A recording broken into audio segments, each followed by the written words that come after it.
Hello everyone, आप सभी का स्वागत है आपके अपने YouTube channel academic excellence in school में। आज की इस वीडियो में हम सॉल्व कर रहे हैं नमूना प्रश्न पत्र 2020-21 कक्षा 10वीं विज्ञान, जिसका कोड है 086। समय सीमा 3 घंटे है और अधिकतम अंक है 80। जैसा कि आप सभी को पता है कि यह प्रश्न पत्र 4 खंडों में बटा हुआ है। खंड ए, खंड बी, खंड सी और खंड डी। खंड ए में 120 प्रश्न है, खंड बी में 21 से 26 है, खंड सी में 27 से 33 है और खंड डी में 34 से 36 है। आज की इस वीडियो में हम सॉल्व करने जा रहे हैं खंड सी, जो हम पढ़ेंगे 27 से 33 तक के सभी प्रश्न। इससे पहले की वीडियो में मैं ऑलरेडी खंड ए और खंड बी पढ़ा चुका हूं।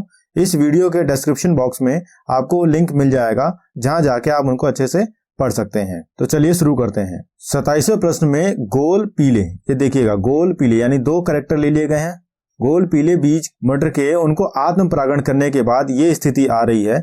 यह टोटल पौधे जो हैं वो 1112 हैं। अगर आप इनको टोटल करेंगे ये हो जाएंगे 1112।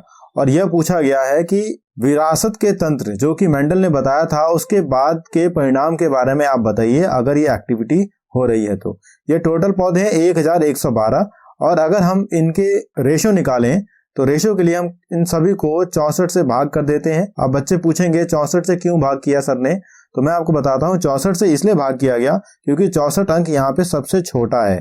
तो यहाँ भाग करने के बाद हमारे पास आ रहा है 1, यहाँ पे भाग करने के बाद हमारे पास लगभग 3 आएगा, यहाँ पे भाग करने के बाद लगभग 3 आएगा और यहाँ पे भाग करने के बाद लगभग 9 आएगा। तो रेशियो हमारे पास आ गया 9:3:3:1। सो पहली चीज हमें अनुपात पता लग गई।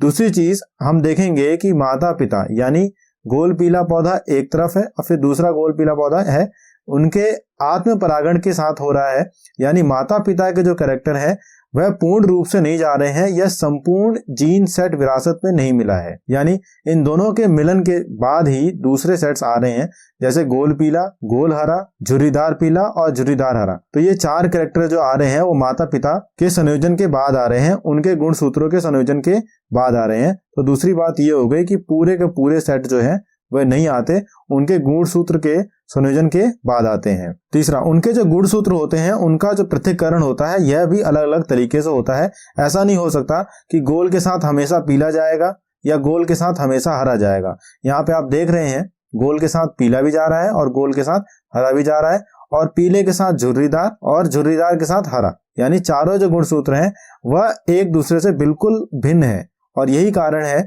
कि हम इसे कहते हैं विरासत के तंत्र में जो भी गुणसूत्र होते हैं माता पिता के वह भिन्न रूप से बच्चों में आते हैं। अगला प्रश्न है, मनुष्य में एक लड़के और लड़की की जन्म की संभावना 50-50% होती है।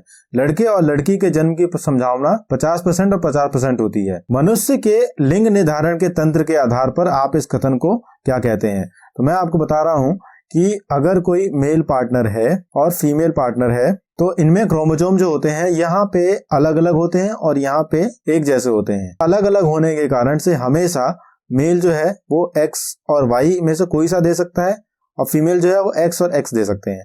अगर मेल X क्रोमोसोम देता है और फीमेल भी X देती है तो यहाँ पे XX आएगा। मेल अगर Y क्रोमोसोम देता है और फीमेल X देती है तो यहाँ पे XY आएगा। फीमेल अब ये X और ये X देते हैं तो यहाँ पे XX आएगा। ये Y और ये X देते हैं तो यहाँ पे आएगा XY। तो यहाँ पे आप देख रहे होंगे कि ये मेल बनेगा, यहाँ पे भी मेल बनेगा, यहाँ पे फीमेल और यहाँ पे फीमेल। 50-50% चांसेस हैं मेल और फीमेल बनने के। यहाँ पर लिंग निर्धारण तंत्र जो है वो पूर्ण रूप से पिता के ऊपर निर्धारित करता है, क्योंकि पिता के पास जो मेल जोड़ी होती है क्रोमोसोम्स की XY और माता के पास आदर्श जोड़ी होती है, एक जैसी जोड़ी होती है। तो पिता के ऊपर डिपेंडेंट होता है कि मेल बेबी होगा या फीमेल बेबी होगा। यह बहुत ही इंटरेस्टिंग सवाल आपके सामने है। यहाँ दिया गया है, शुरुआती दिनों में ट्रेन में चाय परोसने के लिए प्लास्टिक के कप का इस्तेमाल किया जाता था। यह प्लास्टिक के कप का इस्तेमाल इसलिए किया जाता था क्योंकि इन प्लास्टिक के कप को धोया जा सकता था, साफ किया जा सकता था और दोबारा इस्तेमाल किया जा सकता था, यानी इनको रिप्लेस करके दोबारा इस्तेमाल किया जा सकता था। लेकिन इन प्लास्टिक के कप के बाद अब हमने कूल्हड़ का इस्तेमाल शुरू कर दिया। लेकिन कूल्हड़ का इस्तेमाल भी बहुत ज्यादा दिन तक नहीं हुआ। कूल्हड़ के कप के बाद अब हमने पेपर कप का इस्तेमाल कर दिया। तो आपके हिसाब से यह ऐसा क्यों हुआ कि प्लास्टिक से हम कूल्हड़ पे गए और कूल्हड़ से फिर पेपर कप पे चले गए? तो मैं आपको यहाँ बताता हूँ अच्छे से कि प्लास्टिक से हम कूलर पे गए और कूलर से फिर पेपर पे क्यों गए। देखिए, प्लास्टिक जो है उसकी लाइफ बहुत ज्यादा होती है, लेकिन यह पर्यावरण में आसानी से नहीं मिल पाते और ये बहुत दिनों तक वेस्ट पड़े रहते हैं। यानी ये जो है गैर जैव निम्नीकरण होते हैं। यानी जैविक प्रक्रिया के द्वारा यह टूटते नहीं है। तो ये सबसे बड़ा कारण है कि हमने प्लास्टिक के कप को इस्तेमाल करना बंद किया, क्योंकि यह दोबारा से पर्यावरण में अवशोषित नहीं होते और बाहर पड़े रहते हैं, प्रदूषण फैलाते हैं। अब हम प्लास्टिक के कप से आ गए कुल्हड़ वाले कप पे। कुल्हड़ वाले कप को बनाने के लिए हमें मिट्टी की आवश्यकता होती है और यह मिट्टी जो होती है वह खेतों के ऊपरी लेयर यानी उपजाऊ परत को इस्तेमाल करके बनाई जा रही थी। तो उपजाऊ परत को इस्तेमाल करने से एक तो उपजाऊपन कम हो गया मिट्टी का खेतों में, दूसरा अगर हम इन कुल्हड़ को दोबारा से खेत में मिलाना चाहें, क्योंकि मिट्टी पकाई जाती है कुल्हड़ के लिए, यह कुल्हड़ की जो मिट्टी है यह दोबारा से मिट्टी में नहीं मिलाई जा सकती, क्योंकि कुल्हड़ की मिट्टी जो होती है वह पकाई जाती है और पकी हुई मिट्टी दोबारा से खेतों में मिलाई जाएगी तो उसको बहुत समय लगेगा उपजाऊ होने में। तो हमने इसलिए कुल्हड़ का भी इस्तेमाल बंद किया। अब आ गए हम पेपर कप पे। अब पेपर कप इस्तेमाल करने से हमें यह फायदा है कि हम पेपर कप को इस्तेमाल करते हैं और इसको थ्रो कर देते हैं। थ्रो करने से यह दोबारा से मिट्टी में मिल जाता है और बहुत आसानी से गल जाता है। तो हम प्लास्टिक कप का इस्तेमाल कर रहे थे, फिर हमने कुल्हड़ का इस्तेमाल किया और फिर पेपर का इस्तेमाल किया। तो हमने यहाँ पे गैर जैवनीकरण और जैव निम्नीकरण से हम आ गए जैव निम्नीकरण की तरफ। तो यहाँ पे हमें यही नोट करना है। अगला प्रश्न 29 यहाँ पूछा गया है, समझाए कि मूत्र कहाँ से और कैसे उत्पन्न होता है। तो रक्त गुर्दे में निस्पंदन यानी फिल्ट्रेशन की इकाइयां होती हैं, उस इकाई को हम कहते हैं नेफ्रॉन। तो किडनी के अंदर होता है नेफ्रॉन, गुर्दे को हम कहते हैं किडनी। इस नेफ्रॉन में 3 चीजें होती हैं। पहला है अत्यधिक निस्पंदन यानी अत्यधिक फिल्ट्रेशन। अत्यधिक फिल्ट्रेशन होने के कारण से ग्लूकोज, अमीनो एसिड, पानी, लवण और नाइट्रोजन युक्त कचरा जो है वह ग्लोमेरुलस से आगे बढ़ जाता है, पीसीटी और डीसीटी में चला जाता है। यानी यहां से आगे बढ़ना पीसीटी और डीसीटी जो है वो अत्यंत निस्पंदन के कारण से, अल्ट्रा फिल्ट्रेशन के कारण से होता है। अल्ट्रा फिल्ट्रेशन का मतलब है कि यहाँ पे 100% में से 90% चला गया अंदर पीसीटी और डीसीटी में। अब 90% चला जाएगा तो हमें बार बार यूरिन के लिए वॉशरूम जाना पड़ेगा। तो इस 90% में से जो भी यूजफुल चीजें हैं जैसे ग्लूकोज, अमीनो एसिड जो शरीर के लिए उपयोगी हैं और जितनी मात्रा में उपयोगी हैं यह वापस ले ली जाती हैं, इसे हम कहते हैं पुनर्संयोजन। इसके बाद तीसरा है कि जो भी पानी, लवण और यूरिया अधिक मात्रा में है वो स्त्राव करके यानी बाहर चला जाता है मूत्र के रास्ते। अगला प्रश्न है 30 जिसमें हमें पूछा गया है कि यह जो 4 रिएक्शन है इनमें वह रिएक्शन चुननी है जो एंडोथर्मिक यानी ऊर्जा के इस्तेमाल से भी हो रही है और अपघटन भी हो रहा है। तो ऊर्जा के इस्तेमाल भी हो रहा है और अपघटन भी हो रहा है। इसके लिए यहाँ पे सीसा नाइट्रेट जो है इसमें आपका इस्तेमाल करते हैं। तो यहाँ बनता है नाइट्रोजन ऑक्साइड, नाइट्रोजन ट्राइऑक्साइड। तो यह जो है सीसा नाइट्रेट वह टूटता है और टूटने के कारण से यहाँ पे एंडोथर्मिक और अपघटन, एंडोथर्मिक मतलब इसमें हीट की आवश्यकता होती है इसको करने के लिए, और अपघटन यानी टूट रहा है तो सीसा नाइट्रेट का ताप 1 हो गया। और दूसरा है अम्लीय पानी का इलेक्ट्रोलाइसिस। तो अब पानी के अंदर जब हम करंट डालते हैं तो ये हाइड्रोजन और ऑक्सीजन में टूट जाता है। क्योंकि हम इलेक्ट्रिसिटी डाल रहे हैं तो ऊर्जा डाल रहे हैं, इसलिए हो गया एंडोथर्मिक, और यह हाइड्रोजन और ऑक्सीजन में टूट रहा है तो ये हो गया अपघटन। अगले पार्ट में पूछा गया है कि सिल्वर क्लोराइड को खुला रखा जाता है यानी खुले में रखा जाता है, धूप में रखा जाता है तो यह ग्रे हो जाता है। इसकी एक रासायनिक समीकरण लिखें। तो सिल्वर क्लोराइड हमारा ये है, इसको हमने सनलाइट में किया तो सिल्वर और क्लोरीन अलग अलग हो गया, सिल्वर क्लोरीन अलग अलग हो गया। और इसी पद्धति का हम इस्तेमाल करते हैं फोटोग्राफी के अंदर। प्रश्न 31 में यहाँ एक तालिका दी गई है। इस तालिका में हमारे पास A, B, C, D और E 5 तत्व दिए गए हैं और इन 5 तत्व को, इन तालिकाओं को ग्रुप और पीरियड के हिसाब से हमें बताना है।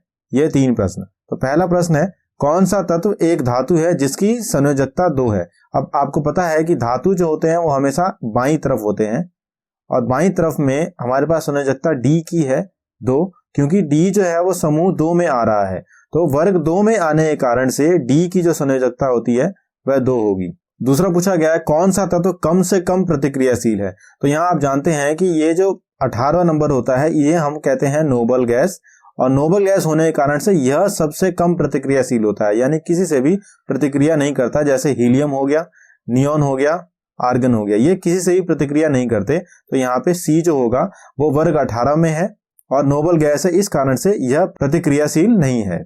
तीसरा पूछा गया D और E में से किस तत्व में एक छोटा परमाणु त्रिज्या है। तो अगर हम D और E को देखें तो पीरियड के अंदर D और E की तरफ जाते जाते यहाँ पे परमाणु त्रिज्या ज्यादा होती है और यहाँ पे परमाणु त्रिज्या कम होती है। तो E की जो परमाणु त्रिज्या होगी वह कम होगी बाएं से दाएं की तरफ परमाणु त्रिज्या घटती है एक पीरियड के अंदर।